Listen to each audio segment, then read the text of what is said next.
दी Faiz mercantile cooperative बँकेच्या बेकायदेशीर कारभाराविरुद्ध श्रीमती निलोफर शेख, संस्थापक अध्यक्षा, स्वनिधी बहुउद्देशीय संस्था व शिवसेना महिला आघाडी नाशिक यांच्या नेतृत्वाखाली आंदोलन करण्यात आले।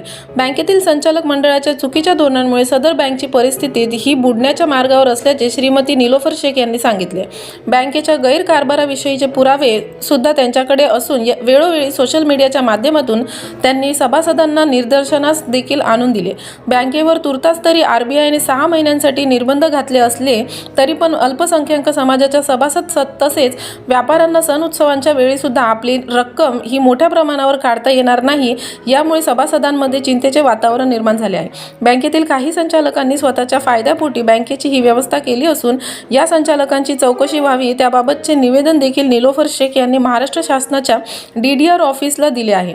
रिझर्व्ह बँकेच्या नियमांचे उल्लंघन करून कर्ज वाटप करणाऱ्या संचालकांवर फौजदारी गुन्हा दाखल करणे गरजेचे आहे। त्यासाठी भद्रकाली पोलीस स्टेशन येथे कायदेशीर तक्रार पुरावासहित सादर करणार असल्याचे श्रीमती निलोफर शेख यांनी हे देखील सांगितले। जर बँकेला सुस्थितीत आणायचे असेल तर निलोफर शेख स्वतः मोठ्या प्रमाणावर पैशाची उपलब्धता करून देऊ शकतात, परंतु सदर बँकेतील अध्यक्ष आणि उपाध्यक्ष हे दोन्ही पदे मुक्त झाल्यावरच। निलोफर शेख या आपल्या कुठलाही स्वार्थ न ठेवता बँकेला वाचवण्याचा प्रयत्न करणार असून सर्व सभासदांच्या मदतीने यश मिळवून तसा निधी देखील त्या उपलब्ध करून देऊ शकतात, अशी माहिती देखील त्यांनी दिली।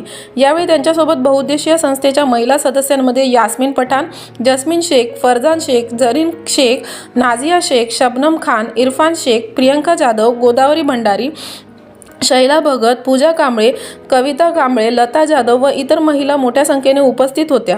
सर्व महिलांनी सारडा सर्कल येथील दी फैज मर्कंटाइल कोऑपरेटिव्ह बँकेच्या मुख्य कार्यालय येथे घोषणाबाजी करून बँकेतील संचालक मंडळांचा निषेध केला।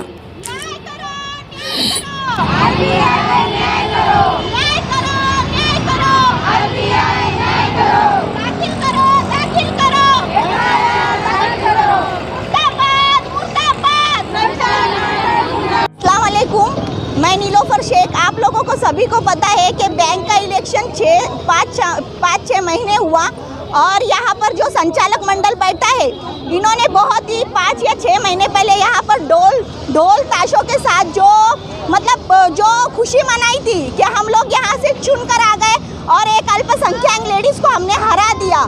लेकिन जो इतने 11 लोग चुनकर आने के बाद आज तक इन्होंने बैंक में क्या किया है, क्योंकि 5 महीने आज हुए हैं, बैंक में 5 से 6 महीने हुए हैं, लेकिन बैंक को इन्होंने बंद करने की कगार पर लेकर आया है। अभी आप लोगों को पता है कि बैंक पे निर्बंध लगा है जिसमें सिर्फ 2000 रुपये आप निकाल सकते हो। और अभी रमज़ान महीना नज़दीक आ रहा है, यहाँ पर मेरे कुछ ऐसे गरीब भाई बहनें हैं जिन्होंने रमज़ान का माल खरीदने के लिए, ताकि रमज़ान में वो बेचकर उनके बच्चों की ईद के कपड़े खरीदे, घर में इफ्तियारी लाए। ऐसे लोगों का पैसा यहाँ पर फंसा हुआ है और इन भ्रष्टाचारियों को आज भी कुछ एहसास नहीं है। इन्होंने एक लेडीज़ को हराने के लिए बैंक का 8 लाख रुपया खर्चा किया है और खर्चा करने के बाद भी आज भी उनका जो भ्रष्टाचार है वो ख़त्म नहीं हो रहा है। और मैं आरबीआई से भी न्याय मांगूंगी कि ऐसे भ्रष्टाचारियों को जिन पर ऑलरेडी गुना दाखिल है, FIR दाखिल है, जो मैंने मेरे फेसबुक लाई हूँ मैं आप लोगों को बैंक के इलेक्शन से पहले तो मैंने जो वायरल किया था, नासिक के मेरे जो भी दिग्गज भाई है, जो भी शहर खतीब है, शहर नासिक है, मैं इन लोगों से गुजारिश करती हूँ कि आप लोग जब नासिक का इतना ध्यान रखते हो, शहंशाह नासिक के सदक़े में, तो ऐसे चोरों को, भ्रष्टाचारियों को आप इनके खिलाफ आवाज़ क्यों नहीं उठा रहे? आप लोगों ने इनको यहाँ तक बिठाया है तो फिर इन्होंने अपने जो मकसद है, इन्होंने बैंक में जो पैसा लाना इनका मकसद था, इन्होंने इस पर कोई भी खरा नहीं उतरा है। और बैंक 1 मार्च अप्रैल ये महीनों में बंद होने की कगार पर आ चुकी है। अब आप मुझे ये बताओ कि जब बैंक का आरबीआई से मैंने ये भी रिपोर्ट मांगी थी कि इन लोगों पर ऑलरेडी जब गुना दाखिल है, DDR ऑफिस को इन्होंने मैनेज किया है, इन पर जब गुना दाखिल है तो फिर ये वापस से इलेक्शन कैसे लड़ सकते हैं? ये सब बैंक का पैसा जो है, गरीबों का जो पैसा है, ये पैसा उठाकर आरबीआई को भर रहे हैं, उसके बाद में DDR ऑफिस को दे रहे हैं रिश्वत। और ये मैं DDR ऑफिस को भी एक आह्वान करूंगी कि आप बार बार उनका पैसा लेकर और गरीबों पर जो अत्याचार हो रहा, क्योंकि मैंने खुद देखी हूँ, मेरी माँ बहनें 10-10 रुपये जमा करके बैंक में डालती है और आज उन्हीं का पैसा बैंक में अटका है। और दूसरी बात ये है, इतना होने के बाद भी नासिक के जो भी मेरे भाई लोग हैं, मैं उनसे ये गुजारिश करती हूँ कि मेरा आंदोलन का मकसद बैंक को बंद करना नहीं है, लेकिन बैंक में से जो ये चोर बैठे हैं, चोर संचालक, इनको हटाना है। क्योंकि मुझे कई लोगों से मेरा राब्ता हुआ है, मेरी उनसे बात हुई है कि बाजी हम बैंक में पैसा भरने के लिए तैयार है, लेकिन ये संचालक बैठेगा तो हम पैसा भरने वाले नहीं है। इन संचालक को उतारो तो हम बैंक को वापस से जो हालत में थी वही हालत में हम उसको लेकर आएंगे। लेकिन उन लोगों की शर्त ये है कि जो ये चोर संचालक बैठे हैं, जो जब से बैंक बनी है, जब से इनकी जो चोरियां शुरू है, तो आज तक इनकी चोरियां खत्म नहीं हुई।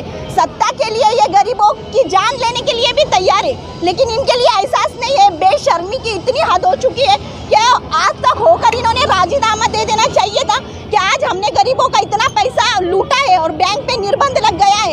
इनके चेहरों को देखकर कोई बैंक में पैसा डालने के लिए तैयार नहीं है। मैं बार बार मेरे नासिक के शायर खतीब है, जो भी मेरे नासिक के दिग्गज भाई लोग हैं, जो आप लोग एक बैठकर एक ऐसा फैसला लो, ये हमारे इदारे की बैंक है, इसको बंद नहीं होना चाहिए। लेकिन ऐसे भ्रष्टाचारी है जिस पे गुनाह दाखिल है, तो ऐसे संचालक मंडल को उतारा जाए, दूसरा संचालक मंडल बिठाया जाए और बैंक को वापस से एक जैसे फूल खिलता है उसी हालत में लाया जाए। जय हिंद, जय महाराष्ट्र।